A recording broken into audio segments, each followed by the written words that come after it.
Hey guys, it's Joe the Android Guy. Have you ever wondered why it's so difficult to transfer a file or really any information from one phone to another using NFC? Well, I've got the answer to that question along with some history of another transport mechanism you may or may not remember. Let's go take a look.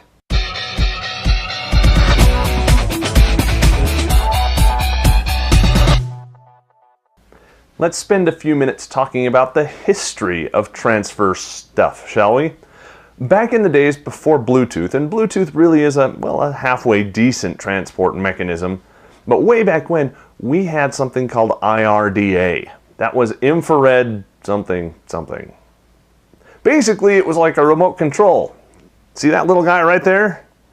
You had a little sensor and a little transmitter that shot infrared light. And, well, you could control your TV with it, which was fun. Not really. But, you know, hey, we could. And that was cool and made us geeks. But you could also transfer stuff from one device to another device by beaming it. Beaming. That's what they called it. Just line up your device with that other device, hit the beam, and, you know, after 5 minutes, your JPEG that was really low quality already was transferred over to the other device. Woohoo! Okay, so for transfers of pictures and music files, it was painful, literally painful. Halfway through, most of the time, the transport would fail. You'd have to start all over again. After 3 or 4 times, you'd just give up. But that's okay because only like 8 of us had any MP3s on our devices back then anyway. So, no biggie. And, you know, there were no cameras on the devices back then anyway, so, no biggie. We could always email them to each other and then wait until we got back home so we could dock our phones and send them through our desktop email clients, because that's what we did back then. Yes, kids. Back when oh wow, did I just do that? I'm old. But infrared was kind of a standard. It was really good for transporting, say, business cards. I love doing that. I could beam you my business card just by pointing my phone at you and hitting beam, and it was relatively small. So it took, 10-15 seconds, but I could transport all of my contact information into your device immediately. And it was so cool as long as you were using a device running the same operating system that I was. Since I was running Windows CE, that meant almost nobody, because everyone else was running Palm. There were some apps that helped bridge the gap, but most of the time, the other person also had to have the Palm equivalent of that app. Luckily, there was one, and I don't even remember the name. If you do, put that down in the comments, that, well, it let you translate everything. With apologies to Gene Roddenberry, it was the universal translator. I could send it to a Newton, I could send it to a Palm device, all from my Windows CE PDA, because the app was smart enough to say, aha, I know what format to send that in. It wasn't quite smart enough to figure out what kind of device it was sending it to and do it all automatically for you, but hey, at least you could do it, right? And I could, and I did. At least 4 times I did that in real life. In retrospect, that was probably an awful lot of effort wasted. But, fast forward to today. Today we have NFC. And it lives right back here in the back of our phones, in the back of our tablets, and it's making the world a better place for everyone all over the... Okay, it's not. And why isn't it? Well, NFC is near field communication, so there's its first limitation. It's near. You've got to literally have something like that close, if not touching, to be able to get it to work. You've seen my neat little videos where we showed off cool things you could do with NFC, and for everybody who sent in their little tips and tricks of what they're doing with NFC, thank you so much. Those are so cool. But it's all device to something.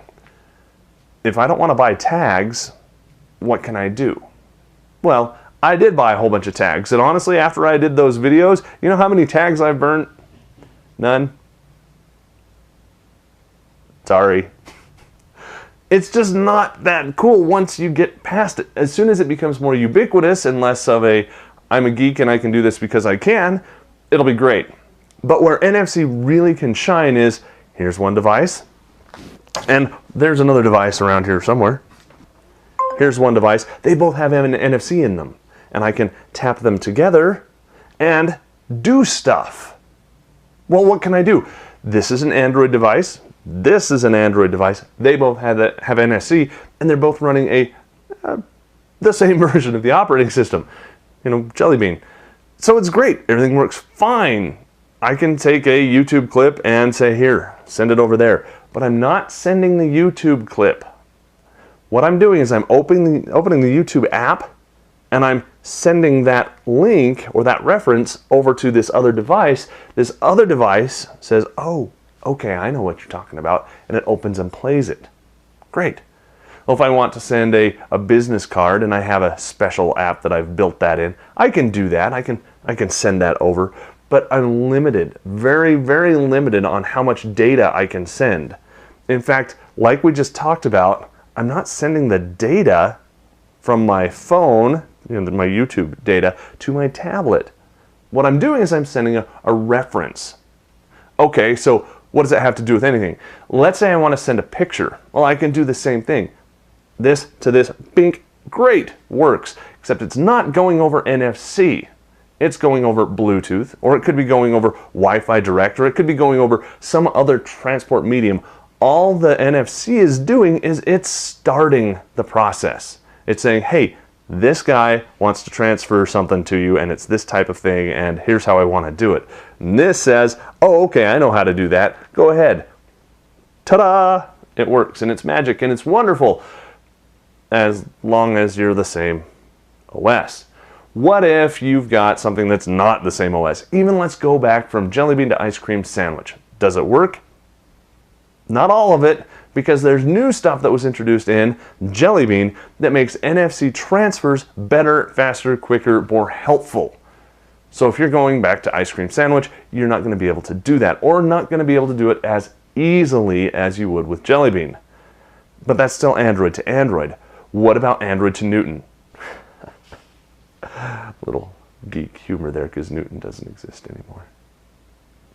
Moment of silence for Newton.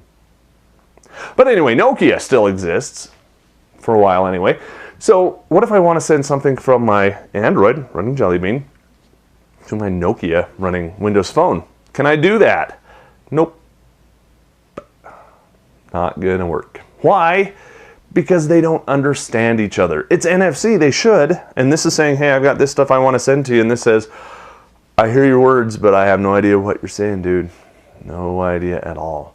And it doesn't let that work because the transport layer isn't initialized. It's not started, and it's not gonna work until we get everybody to work together. Now, what's gonna happen? What's it gonna take to make this happen? Unfortunately, the big player out there, Apple, they don't have NFC yet. Maybe soon, hopefully.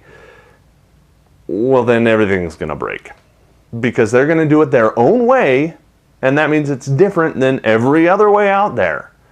But that does mean that they are going to push, because there's like 18 gazillion Apple devices out there, none of which have NFC. But the ones that will, everybody's going to try and be interoperable with those, and that's kind of, I predict, going to push an interoperability standard that's not really a standard. It's more of just an ad hoc little, let's get everything to work if we can.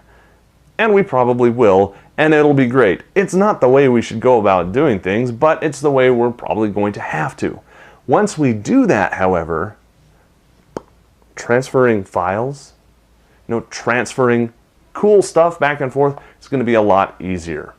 And isn't technology all about making things easier? So let me know what stories you have about using NFC in good ways or in bad ways, success stories or failures. Let us know down in the comments. We all want to know, what did you do to overcome those? Did you revert back to the old, I'll just email you an attachment? Or did you do something more creative? Let us know down in the comments. NFC still has a future, and not just as a credit card, but as something that can really open it up. We'll see more of that with the Nexus Q when it comes out, and the NFC stuff that you can do with it. That'll be fun. For Pocket Now, musing about NFC, interoperability, and infrared of old, I'm Joe Levi.